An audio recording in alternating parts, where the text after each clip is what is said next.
नमस्कार, मी पंजाब डक. आज आहे 27 जून 2026. राज्यात मात्र सोलापूर जिल्हा, सांगली जिल्हा, आटपाडी हे पंढरपूर आणि लातूर धाराशिव त्यात सोलापूर जिल्हा, धाराशिव जिल्हा ह्या पट्ट्यातल्या शेतकऱ्याला सांगू इच्छितो की नमस्कार, मी पंजाब डक. आज आहे 27 जून 2026 आणि मी माझ्या शेतामध्ये या ठिकाणाहून खास करून महाराष्ट्रातल्या शेतकऱ्याला परत अंदाज देणार आहे. काल देखील राज्यामध्ये खूप ठिकाणी पाऊस झाला. आमच्या मराठवाड्यामध्ये झाला, परभणीकडे झाला, आम्हाला देखील खूप झाला. आम्हाला वापसा नसल्यामुळे आमच्या पेरण्या राहिल्या. पण राज्यात मात्र सोलापूर जिल्हा आणि त्याच्यानंतर धाराशिव, लातूर जिल्ह्यातल्या शेतकऱ्याचे फोन आले, आमच्याकडे अद्यापही पाऊस नाही.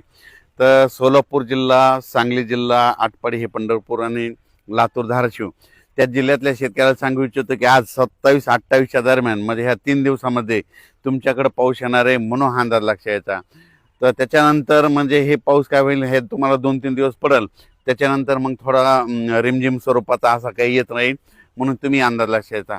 पण राज्यात मात्र 1 जुलैपासून ते म्हणजे जुलैच्या पहिल्या आठवड्यात मात्र राज्यात काही ठिकाणी धुमाकूळ पाऊस घालणार आहे, जोरदार पाऊस पडणार आहे. त्याच्यामुळे सर्वप्रथम मुंबईकर, पुणेकर, अकोले, अहिल्यानगर, संगमनेर, ओझर ह्या पट्ट्यातल्या नाशिक, नंदुरबार, धुळे, जळगाव ह्या शेतकऱ्यांनी काळजी घेण्याची गरज आहे. कारण की जुलैच्या पहिल्या आठवड्यात मुंबईकडे देखील मुसळधार पाऊस पडणार आहे, काही ठिकाणी अतिवृष्टी होईल, म्हणून हे देखील सर्व शेतकऱ्यांनी लक्षात येतं. पुण्याकडे देखील अतिवृष्टी होईल, मुसळधार पाऊस पडणार आहे जुलैच्या पहिल्या आठवड्यात, म्हणून हे देखील त्यांनी लक्षात येतं. त्याच्यानंतर संगमनेर, अकोला, त्याच्यानंतर शिर्डी, राहता, कोपरगाव, वैजापूर, गंगापूर, त्याच्यानंतर इकडं फुलंब्री ह्या पट्ट्यामध्ये देखील काय होणार आहे ते जुलैच्या पहिल्या आठवड्यात मात्र त्यांच्याकडे मात्र मुसळधार पाऊस पडणार आहे, म्हणून हा त्या अंदाज त्यांनी लक्षात येतात. नंदुरबार जिल्ह्यातले शेतकऱ्याचे फोन आले, नंदुरबार, धुळे जिल्हा, तर की आमच्या भागामध्ये काही जिल्ह्यात पाऊस पडला आणि काहीकडे राहायचं. तर नंदुरबार, धुळे आणि उत्तर महाराष्ट्रातल्या शेतकऱ्याला तुम्हाला एक सांगू इच्छितो, तुमच्याकडं पाऊस लेट येणार आहे, पण तुमचं मात्र चांगलंच करून जाणार आहे. कारण की तुमच्याकडे काय होणार आहे, जुलैच्या म्हणजे पहिल्या आठवड्यात इतका पाऊस पडणार आहे की पहिल्या पावसात तुमचे ओढे नाले सगळे ओव्हरफ्लो होणार आणि त्याच्यानंतर नदी नाले होणार आणि तुमचे जितके जे छोटे छोटे तळे, बंधारे सगळे मात्र भरून जाणार आहेत. म्हणून हे अंदाज उत्तर महाराष्ट्रातल्या नंदुरबार जिल्हा, धुळे जिल्हा, जळगाव जिल्हा, नाशिक जिल्हा, दिंडोरी ह्या परिसरातील लोकांनी, त्याच्यानंतर गुजरातच्या बॉर्डरच्या कडेच्या शेतकऱ्यांनी हा अंदाज लक्षात. तुमच्याकडे पाऊस येणार आहे, थोडा सगळ्यापेक्षा उशीर येणार, पण मात्र तुमचं चांगला हे करून देणार आहे, तुमची पाण्याची टेबलच वाढवून देणार आहे, म्हणून हा तुमच्यासाठी आनंदाची बातमी. त्याच्यानंतर मराठवाड्यातल्या शेतकऱ्याला सांगू इच्छितो, मराठवाड्यामध्ये परभणी जिल्हा, बीड जिल्हा, लातूर जिल्हा, हिंगोली जिल्हा, नांदेड जिल्हा, संभाजीनगर आणि जालना जिल्हा, मराठवाड्यात आज देखील 27 तारखेपासून म्हणजे आज देखील रात्रीच्याला पाऊस आहे. म्हणजे 27 पासून ते 8 तारखेपर्यंत मराठवाड्यात दररोज वेगवेगळ्या भागात, वेगवेगळ्या गावात, वेगवेगळ्या तालुक्यात असा दररोज वेगवेगळा भाग पकडत असा पाऊस पडणार आहे. म्हणून मराठवाड्यातल्या शेतकऱ्यांनी हे अंदाज लक्षात द्यायचा. जमिनीमध्ये ओल असेल तर तुम्ही तुमचं पेरून टाकायचं, नसता मग काय होईल की तुम्हाला 10 जुलै नंतरच पेरणी करायला वेळ भेटेल. कारण की आता मी सांगू शकतो, मी माझ्या शेतात ते 4 दिवस झालं वापसाच होत नाही, आम्हाला पेरायचं आहे पण पेरणी करताच आहे ना. म्हणून शेतकऱ्यांना ज्यांच्याकडे ईदभर ओल आहे त्याने पेरणी करून टाकायची मराठवाड्यातल्या शेतकऱ्यांनी. त्याच्यानंतर विदर्भातल्या शेतकऱ्याला सांगू इच्छितो, विदर्भामध्ये आज देखील 27 पासून ते 8 जुलैपर्यंत चांगला दररोज वेगवेगळ्या भागात जोराचा पाऊस पडणार आहे. ज्या भागात वंचित राहिला त्या भागात देखील ह्या 8 ते 10 दिवसात पडून जाणार आहे. म्हणून ज्यांची पेरणी ईदभर ओल असेल ते विदर्भातल्या वर्धा जिल्हा, नागपूर जिल्हा, भंडारा जिल्हा, यवतमाळ जिल्हा, वाशिम जिल्हा, हिंगोली जिल्हा, अकोला जिल्हा, अमरावती जिल्हा, बुलढाणा जिल्हा, त्या शेतकऱ्यांनी काय करायचं, जमिनीत ओल झाली तर तुम्ही तुमची पेरणीची काळजी करून टाकण्यास काही हरकत नाही. म्हणून हेच देखील विदर्भातल्या शेतकऱ्यांनी लक्षात द्यायचं.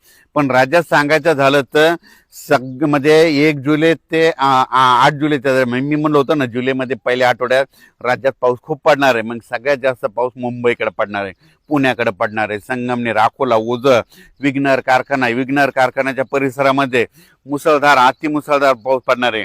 त्याच्यानंतर अहिल्यानगरचे जे वरचे धरण आहेत, निळवंडे धरण झालं, गंगापूरचं धरण झालं, म्हणजे जे कॅचमॅट एरियामधले म्हणजे उत्तर महाराष्ट्राकडे काय होणार आहे, जुलैच्या पहिल्या पावसाळ्यात खूप पाऊस पडणार आहे, त्याच्यामुळे नदीला पूर येणार आहे, त्याच्यामुळे बऱ्याच मोठ्या धरणामध्ये आवक यायला सुरुवात येणार आहे, म्हणून हा अंदाज सर्व शेतकऱ्यांनी लक्ष द्यायचा. तर शेतकऱ्याला सांगू इच्छितो, शेतकऱ्यांना ज्या भागात अद्यापही पाऊस आलेला नाही तर म्हणजे ह्या 27, 28, 29, 30 ह्या 4 दिवसात येईल, पण त्याच्यामधून जर काही गावावर जर उरले तर 1 जुलै ते 8 जुलैमध्ये पाऊस पडणार आहे आणि त्या शेतकऱ्याची पेरणी होणार आहे. म्हणून शेतकऱ्यांनी घाबरून न जाता हे अंदाज लक्षात घ्यायचा.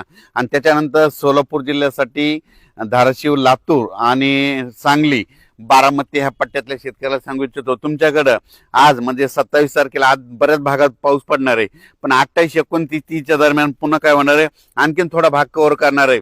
पण त्याच्यानंतर काय होईल, नंतर 1 जुलै ते त्याच्यामध्ये सरी येत राहतील. तुमच्याकडे जर ईदभर ओल झाले तर तुम्ही तुमचा पेरणीचा निर्णय घेऊ शकता. पण तुम्हाला एक सांगू इच्छितो, म्हणजे पश्चिम महाराष्ट्रातले हे 2-3 जिल्हे आहेत, म्हणजे सांगली जिल्हा, साताराचा इकडचा अलीकडचा पूर्वेकडला भाग, त्याच्यानंतर सोलापूर जिल्हा, धाराशिव जिल्हा, ह्या पट्ट्यातल्या शेतकऱ्याला सांगू इच्छितो की की तुम्ही काय करायचं, जमिनीमध्ये जर ईदबल ओल झाली तर तुम्ही तुमचा पेरणीचा निर्णय घ्यायचा. तुमच्याकडे थोडं पावसाचं झुकतं माप कमी राहणार आहे, पण जास्त पाऊस मात्र उत्तर महाराष्ट्राकडे पडणार आहे. उत्तर कसं असतंय, राज्यातल्या एका भागात जर पाऊस पडायला लागला तर एक भाग थोडा कमी राहतोय, म्हणून हे देखील त्या शेतकऱ्यांनी लक्ष द्यायचं. तर यावेळेस मात्र उत्तर महाराष्ट्रातल्या शेतकऱ्यासाठी आनंदाची बातमी, नंदुरबार जिल्ह्यातल्या शेतकरी जे फोन आले आमच्याकडे पाऊस कमी, तर तुमच्याकडे कमी असला तर काय हरकत नाही, पण ह्या म्हणजे 3 दिवसात 1 जुलै ते 10 जुलैमध्ये जे पाऊस येईल ते तुम्हाला खूप म्हणजे सगळ्यात महाराष्ट्रामध्ये जास्त पाऊस पडणार मग तुमच्याकडे राहणार आहे, म्हणून अंदाज लक्ष घ्यायचा. मात्र जुलैच्या पहिल्या आठवड्यात पहिल्या वीकमध्ये मात्र हेवी टू हेवी रेन म्हणजे खूप मोठा पाऊस पडणार आहे, काही काही ठिकाणी अतिवृष्टी होणार आहे, अति मुसळधार पाऊस पडणार आहे, म्हणून हा अंदाज सर्व शेतकऱ्यांनी लक्षात घ्यायचा. म्हणजे खास करून उत्तर महाराष्ट्राकडे मुंबई, पुणे, नाशिक त्यांनी सतर्क राहण्याची गरज आहे. धन्यवाद.